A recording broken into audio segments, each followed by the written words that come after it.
Dans sa nouvelle série d'action, Netflix s'inspire librement de l'incroyable histoire vraie du naufrage d'un bateau chargé d'une tonne de cocaïne.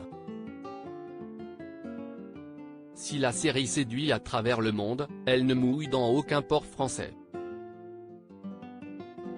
Sur Netflix en ce moment, découvrez la première saison de Pêche interdite, qui raconte l'histoire de 4 amis dont les vies basculent après l'arrivée d'une tonne de cocaïne sur une île des Açores, un archipel situé au beau milieu de l'océan Atlantique.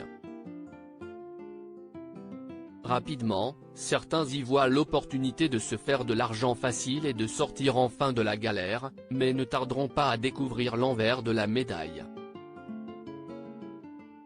Cette série portugaise marque la première fiction du réalisateur Augusto Fraga, qui a récemment expliqué au site portugais Comunidade Cultura EARTE avoir voulu montrer les Açores au monde entier.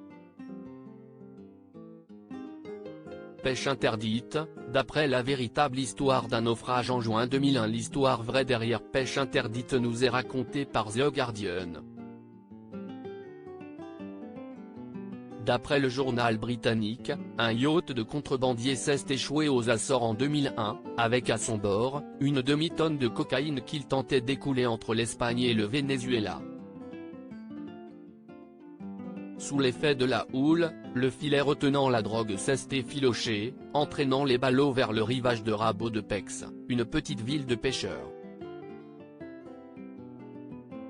La drogue tombe ensuite dans les mains de certains habitants, de futurs revendeurs qui la dissimulent dans des bidons de lait, pots de peinture, chaussettes ou encore des bières.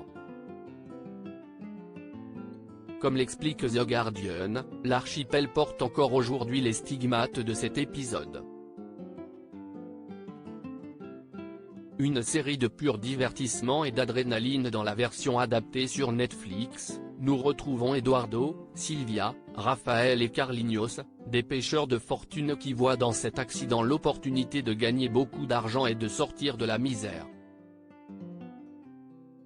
Le problème, si est qu'ils ne tarderont pas à être rattrapés par la mafia, qui espère bien récupérer sa part du gâteau. Il s'agit d'une série de pur divertissement et d'adrénaline. Mais aussi, d'une réflexion sur la chance et la fatalité de la condition humaine. En tant qu'Oissorien, je suis très heureux de porter cette aventure sur les écrans de Netflix, a déclaré Augusto Fraga. Pour l'heure, Pêche interdite n'arrive pas à s'imposer dans le top 10 en France alors qu'elle s'est classée dans le top monde de Flixpatrol cette semaine, mais peut-être que cette histoire finira par captiver les spectateurs français. Article écrit en collaboration avec 6 médias.